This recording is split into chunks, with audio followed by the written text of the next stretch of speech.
A situação anda tão caótica, tão desesperadora para Luiz Inácio Lula da Silva, que ele foi pego completamente de surpresa aqui nesse dia de hoje, mais precisamente agora, neste exato momento, porque saiu, tá, uma péssima notícia para o Lula da Silva, que ele ficou completamente desconcentrado e furioso, tá? Com esta péssima notícia, o Lula ficou desconcertado e furioso. Agora, a segunda informação que eu vou trazer aqui daqui a pouco também para vocês nesse vídeo, eu vou trazer as duas aqui para vocês. A segunda informação que foi confirmada aqui também neste exato momento, e a notícia fresquinha, tá? Que acabou de sair do forno, eu considero uma notícia terrível para Luiz Inácio Lula da Silva. E o impacto foi tão grande, que ele teve que marcar reunião ali de última hora, porque vão tentar salvar a pele do Lula, mas a coisa é tão grave que eu acho praticamente impossível o Lula reverter essa situação. E essa outra bomba, nessa notícia terrível que foi divulgada, porque a primeira é uma péssima notícia, a segunda é uma notícia terrível. O problema é que essa notícia terrível, o Lula não vai conseguir reverter. E isso aqui, gente, deixou o homem extremamente desesperado. Vocês vão entender, gente. E o Lula tem todo motivo do mundo para estar completamente desnorteado, marcando reunião de última hora para tentar salvar sua pele, mas nesse caso aqui é praticamente impossível. Eu vou trazer a informação, a gente vai analisar, a gente vai conversar e vocês vão me dizer se realmente o Lula tem alguma condição de reverter Luiz Inácio Lula da Silva, abandonado, escorraçado e humilhado por um grande aliado seu, gente, o Paulinho da Força. Ele concedeu uma entrevista para a CNN, gente, tá? Ele já tinha feito um vídeo que viralizou nas redes sociais, detonando o Lula, só que dessa vez ele fez questão de frisar, tá? Eu abandonei o barco do Lula, eu não estou mais com o Lula, e tá explicando os motivos dele estar abandonando o Lula. E tem uma ala da esquerda, da canhota, que tá dizendo que o Paulinho da Força tá traindo o Lula. Vocês vão entender tudo, só assistam o momento em que ele diz que não quer mais saber de Lula da Silva. Na mesma entrevista, Paulinho da Força disse que se depender dele, nunca mais apoiará o Lula. Vamos ouvir. Se depender de mim, é um partido, né? Tem que ouvir todo mundo, mas se depender de mim, nunca mais apoiarei o Lula. Foi a primeira vez que eu votei no Lula. Eu votei na Dilma, depois nós fui um dos principais articuladores do impeachment da Dilma, e do Lula também foi a primeira vez, né? Porque eu nunca apoiei o Lula. Nós tivemos uma luta sindical durante anos, né? Ele de um lado, eu de outro, ele na CUT, eu na Força Sindical, e essa briga repercutia também nas eleições. Então, durante esse período todo eu nunca tinha votado, e ele sabe que eu nunca tinha votado nele. Fiz questão de apoiá-lo, porque eu acreditava que a gente, primeiro que o outro lado também não é lá essas coisas, né? Então tinha ali uma esperança de que o Lula, que foi, digamos assim, um bom governo no primeiro e no segundo mandato, a gente imaginava que o Lula poderia fazer um terceiro mandato à altura daquela que foi lá atrás. Mas, lamentavelmente, o governo é outro, né? O Lula não conversa com ninguém, não tem base no Congresso, montou uma equipe dentro do Palácio completamente incompetente, não tem relação nenhuma com o Congresso Nacional, e de vez em quando usa o Supremo para tentar atacar o Congresso. Ou seja, então, acho que esse tipo de governo não tem futuro. Como é que nós vamos apoiar uma reeleição do Lula nessas condições? Agora, se depender de mim, eu nunca mais apoio o Lula. Vamos de apuração sobre esse assunto, porque hoje eu ouvi algumas... Pessoal, o que acontece? O Paulinho da Força, um grande aliado do Lula, né, gente? De longa data, tem um histórico longo aí desse apoio do Paulinho da Força. O que ele está dizendo? Ele está afirmando que está abandonando o Lula, que ele não vai apoiar o Lula na reeleição em 2026. A gente sabe muito bem, gente, eu imagino que o Lula deve estar bastante furioso, porque muitas pessoas, né, vêm abandonando o barco do Lula, muitos comentaristas da Globo News estão descendo a lenha no Lula, muitas informações estão sendo divulgadas aí pela esquerda contra o Lula, né? O Lula acabou de participar de um evento na Bahia, ele simplesmente foi humilhado, tá? Ele foi simplesmente ignorado, não apareceu ninguém, o evento flopou, e o cara que recebeu cerca de 60 milhões de votos, cadê os eleitores? Então, assim, o Lula vem sendo muito humilhado, e agora, além de humilhado, abandonado.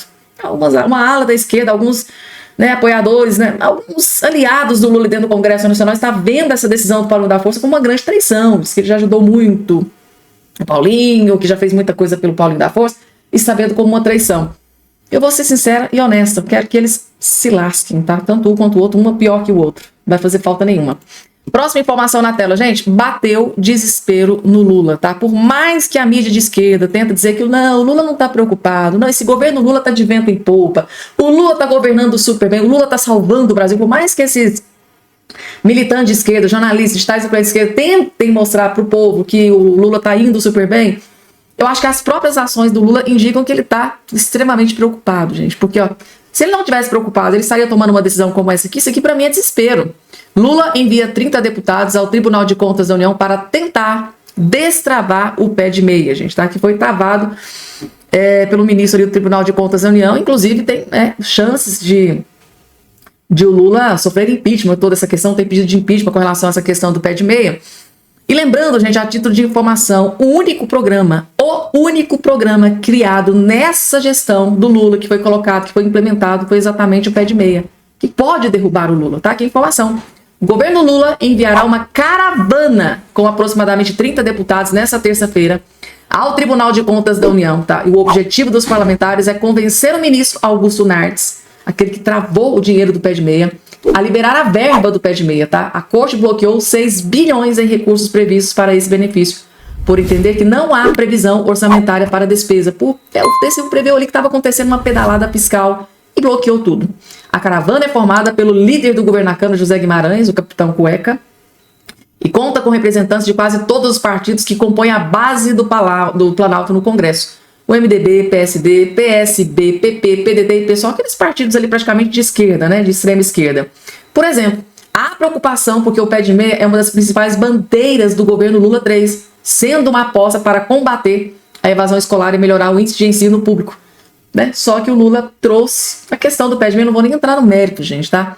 Mas de forma ilícita, né? Cometendo um crime para conceder um benefício, aí não pode, né? Foi a mesma coisa que foi feita pela Dilma Rousseff, ela sofreu impeachment. Então tá aí.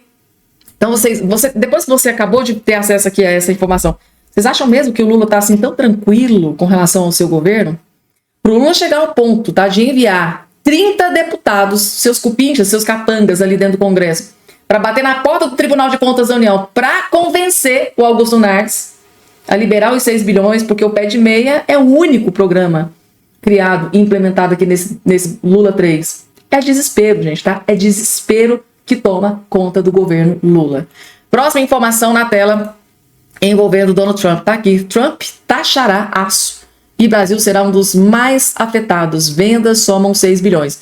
Ou seja, se o Donald Trump tomar a decisão, né, em taxar o aço, o Brasil deve ser um dos países mais afetados, segundo aqui a informação. O presidente Donald Trump anunciou neste domingo que vai elevar as tarifas para o aço e alumínio de todos os países. A decisão será assinada na segunda-feira e vai colocar uma taxa de 25% sobre os produtos.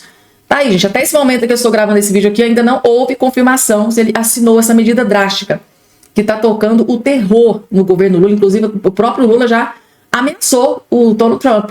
O Lula ameaçou o Trump, dizendo que vai taxar as big techs, né, as empresas de tecnologia dos Estados Unidos aqui no Brasil. O Brasil será um dos países mais afetados, com taxas que podem impactar 6 bilhões em vendas, ao lado da Coreia do Sul, México e Canadá. Procurado, Itamaraty indicou que não iria comentar, por enquanto, a declaração do Trump. Qualquer aço que entrar nos Estados Unidos terá uma tarifa de 25%, disse o presidente a jornalistas que voavam com ele na Air Force One em Nova Orleans para assistir o Super Bowl. Durante seu primeiro mandato, Trump impôs tarifa de 25% sobre o aço e 10% sobre o alumínio. Ao longo dos anos, acabou negociando cotas para o Canadá. Então, algumas negociações foram sendo feitas e os Estados Unidos representam 48% das exportações do Brasil no setor. É aqui que pega a questão. Por isso é que vai ser um dos países mais afetados. Tá? Os Estados Unidos são um destino importante das exportações brasileiras no setor de ferro e aço e alumínio. Em 2024, o Brasil vendeu 11,4 bilhões no setor de ferro e aço para o mundo, sendo que 48%, ou seja, a metade, foram direcionadas aos Estados Unidos e 1,6% para o restante para os outros países. Então tá aqui, gente. Esse é o impacto que pode ter e essa medida que pode ser assinada pelo Donald Trump a qualquer momento, tá previsto para acontecer ainda, né, nesse dia de hoje, mas pode acontecer nos próximos dias, porque tem uma negociação por trás de toda essa questão. Muita gente está indo em cima para tentar fazer ele recuar, mudar de opinião, mudar de ideia, voltar atrás, mas parece que o homem tá irredutível, tá? E o Lula já ameaçou. O Lula ameaçou o Trump, gente, tá? Em uma fala recente, ele disse que, né, se o Donald Trump taxar o aço, ferro e aço, o aço aqui no Brasil, vai entrar nos Estados Unidos, o Brasil vai taxar as big techs, né, aquelas questões, gente. Ou seja, o Brasil, de uma forma ou outra, será prejudicado. Assessores do governo Lula, que atuam na área diplomática, informaram ao presidente e a integrantes do Supremo Tribunal Federal sobre riscos numa eventual viagem do ministro Moraes aos Estados Unidos. Segundo a revista Veja, fontes do governo petista acreditam que há possibilidade de um magistrado ser alvo de um pedido de prisão de aliados do presidente Donald Trump e de Elon Musk, que integra o governo republicano. Bom, Ana, tenho que começar esta rodada aqui com você. Segundo essa reportagem que nos trouxe aí a Veja, interlocutores do governo avaliam que as recentes decisões aí do ministro Alexandre de Moraes contra Jair Bolsonaro poderiam invocar aí a fúria de algum juiz federal americano que poderia, então, prender o ministro Alexandre de Moraes por retaliação, por vingança. Paula, olha, eu acho que isso não aconteceria, mas eu acho que aconteceria sim um grande constrangimento, e isso eu acho que há possibilidade, inclusive agora, né, dele ser levado para a salinha, ser questionado sobre algumas coisas, até porque um dos inimigos do Alexandre de Moraes hoje, o Elon Musk, ele faz parte do governo Trump. E aí, tudo bem, não custa levantarmos um tweet antigo do Elon Musk que disse que ele veria o Elon Musk preso. Eu não sei se... bom, tá aí, né? Aí o Elon Musk dizendo que ele prenderia, que ele veria essa foto ser verdadeira, ser verídica, o Alexandre de Moraes atrás das grades. Mas eu acho um tweet mais antigo, antes até do Elon Musk declarar apoio ao então candidato Donald Trump. Hoje, Elon Musk não apenas faz parte da administração Trump, mas é um dos principais elementos de toda a administração que está revirando cada canto de cada agência aqui dos Estados Unidos. Eu falei no meu primeiro comentário, Paula, e eu repito, do primeiro comentário até agora no programa, 1 hora de programa, já são mais de 5, 6, 7 notícias diferentes sobre o DOJ, que é a agência agora, o departamento do Elon Musk, fuçando em todas as agências e todos os papéis e todo e qualquer esquema de corrupção e desvio de verba pública aqui. E claro que o Elon Musk, muita gente na época, quando o Elon Musk pagou aquelas multas para desbloquear o X, né, no Brasil, muita gente disse, o Elon Musk amarelou, ele não aguentou a pressão. Mas lembrando que o Elon Musk, ele disse o seguinte, eu tenho que fazer isso porque eu tenho empregados brasileiros no Brasil que estão sendo ameaçados de prisão. E eu tenho que zelar pela segurança deles. Mas o Elon Musk não esquece das coisas. Não acredito que Moraes será preso, mas nós temos que lembrar também que há um projeto da Maria Salazar, que vai ser apreciado pela Câmara agora com maioria republicana, que é um projeto para cancelar e não autorizar mais a entrada de nenhuma pessoa no mundo, e aí nesse caso específico do Brasil, o nome do Alexandre de Moraes está no projeto de lei, qualquer pessoa que atente contra a liberdade de expressão no mundo. Então, Paula, prisão no momento, acho que não. Mas constrangimento, eu acho que ele passaria sim, se ele tentasse vir para os Estados Unidos. Eu acho que os jornalistas, ou a jornalista da Globo, que acha que deve ser preso quem tenta desacreditar um programa de governo, deveria defender a prisão dos que duvidam, dos que atacam o programa do Musk ou do Trump, qualquer programa. Eles estão tentando desacreditar, não estão? Não estão dizendo que é um absurdo. A primeira-dama usou as 2 palavras que ela aprendeu em inglês para mandar ele, a gente sabe qual foi o conselho. Isso é desacreditar um programa de governo. Então preciso eu espero que durante a visita aí do enviado especial, o pessoal da Globo mantenha a coerência e continue dando esse motivo aí para que o Musk exija a prisão da turma que tenta desacreditar o que ele faz no governo americano, tá certo? Tá pedindo bastante, hein, Augusto? Coerência aí. Tô sugerindo. A sugestão, a gente vai acompanhar. Piotr, deixa eu te perguntar, a Ana disse que talvez a prisão seja uma medida mais drástica, mais radical, mas talvez algum constrangimento aí em relação ao ministro Alexandre de Moraes, caso ele queira botar o pé nos Estados Unidos? Vamos lá, a gente dos Estados Unidos, cuja justiça até tempos atrás perseguia Donald Trump, ele quer que o devido processo legal, ou the rule of law, né, seja cumprido. Então, provavelmente sim. Ou digamos, chamar para algum questionamento é de um processo de investigação e ninguém está acusando ninguém, é só um processo de investigação. Agora, tem um fato que ainda precisa ser muito bem explicado. Uma empresa americana, a Starlink, que a única ligação que tem com o Twitter, ou X, é porque o Elon Musk faz parte do grupo de acionistas das duas empresas. Mas a Starlink foi cobrada para pagar as multas do X de um processo completamente ilegal de persecução contra a lei brasileira de liberdade de expressão. Isso não vai ficar de graça, e nem poderia. Eu ouvi uma vez um comentário que nem o Iraque fez algo parecido durante a guerra com os Estados Unidos, do que, por exemplo, a Starlink ter que pagar uma conta de uma outra empresa. Não existe isso no direito brasileiro também, tá? Não é que o direito brasileiro não permite. Aliás, não tem nenhum precedente sequer parecido com isso. É claro que os americanos vão cobrar essa conta lá na frente. E se foi o Alexandre, o ministro Alexandre, que tomou essa decisão, claro que ele poderia ser chamado para prestar esclarecimentos. E depois, sim, com o devido processo legal, ele teria direito a um advogado, no foro adequado, teria todo um processo de investigação e o processo em si, com direito à defesa. Bom, depois a justiça tomaria uma decisão. Piotr, chegamos à perfeição, né? O Alexandre de Moraes, ele cobra multas de pessoas que têm a conta bloqueada. Que tal?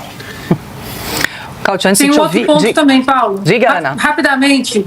É sobre a FCPA. A gente sempre fala muito dela aqui, que é a lei, uma lei que existe aqui nos Estados Unidos que protege empresas americanas em outros países. E dentro do escopo dessa lei, inclusive foi dentro do escopo dessa lei, né, desse conjunto de legislações, FCPA, que a própria Petrobras e também a Odebrecht, eles tiveram que pagar aquelas multas milionárias aqui nos Estados Unidos por causa da corrupção no Brasil, até porque eles estavam envolvidos na Bolsa de Valores aqui nos Estados Unidos. Pois bem, dentro dessas páginas dessa lei, da FCPA, ali também diz que existirá um processo legal para aqueles agentes internacionais, autoridades, enfim, juízes, aquelas pessoas que obriguem empresas americanas a violarem as constituições nos países em que essas empresas americanas estão estabelecidas. Ou seja,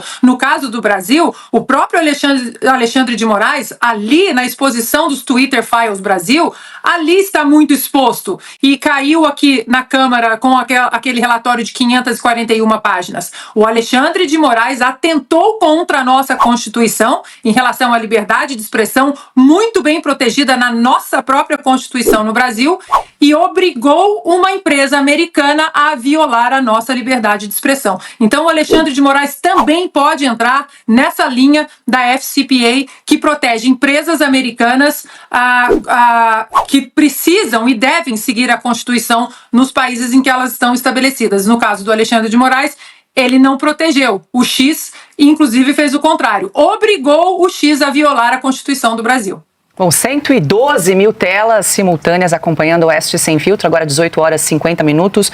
Carlo Cauti, também quero te ouvir. Olha, para quem está chegando agora, risco de prisão do ministro Alexandre de Moraes. Aqui estamos falando de conjecturas, hipóteses. Primeiro, ele precisa decidir ir aos Estados Unidos em alguma viagem, seja oficial ou de férias ou a passeio, enfim. Isso aqui, estamos num cenário aqui de hipóteses, Cauti. Agora, essa que a Ana levantou, dessa lei, a FCPA, ele pode ter incorrido nessa legislação, e aí sim as autoridades americanas, assim que ele coloque os pés nos Estados Unidos, peça esclarecimentos nesse sentido, Cauti? Pois é, assim, pode ser também que não seja uma decisão do governo, como assim, governo federal americano, mas de um juiz federal. Porque os juízes federais lá têm ampla autonomia e eles podem entender que sim, o Alexandre de Moraes violou a lei americana, está obrigando empresas americanas que operam no Brasil, como o Twitter, a violar a lei brasileira e a Constituição dos Estados Unidos, porque lembramos que empresas americanas que operam no exterior, elas devem respeitar as leis dos Estados Unidos, mesmo no exterior. Então, assim, qualquer juiz federal da Flórida, da Califórnia, ou em qualquer lugar onde uma eventual viagem do Alexandre de Moraes comece nos Estados Unidos,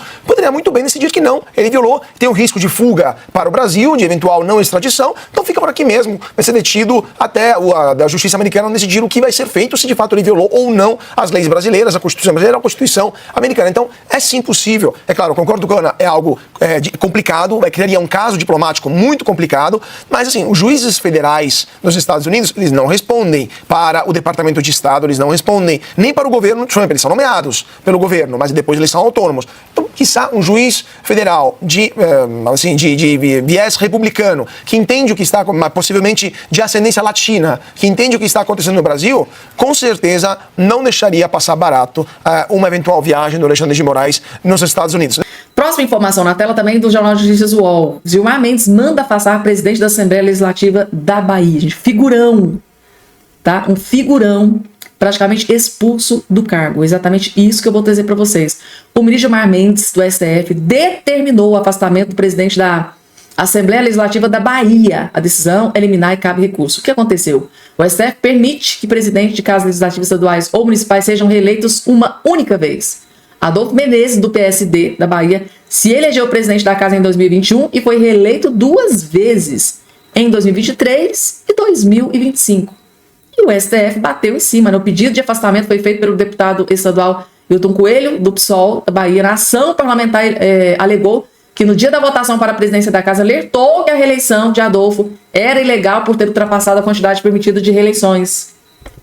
Gilmar Mendes relembrou 4 ações anteriores de assembleias que reelegeram presidentes. As ações são das assembleias do Paraná e do Mato Grosso.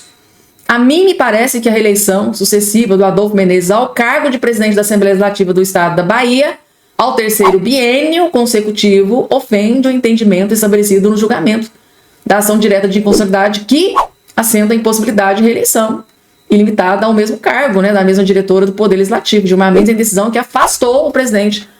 Ou seja, você pode ser eleito e reeleito, mas pela 3ª vez não é o entendimento da lei. Então, o Gilmar Mendes expulsou o homem do cargo, gente, tá? Expulso do cargo, presidente ali da Assembleia Legislativa da Bahia. É aquela questão, né, gente? Eles vão lá, sabe que tá cometendo erro, tá? Que isso aqui é um crime, é ilícito. Acho que eles pensam assim, vai que cola, né? Vai que cai na mão de algum ministro bonzinho lá no STF. Lamentavelmente para ele, caiu nas mãos do Gilmar Mendes, que tem mãos de ferros para tomar aí algumas decisões. E tá aqui. É isso, gente, tá? Mais um vídeo feito preparado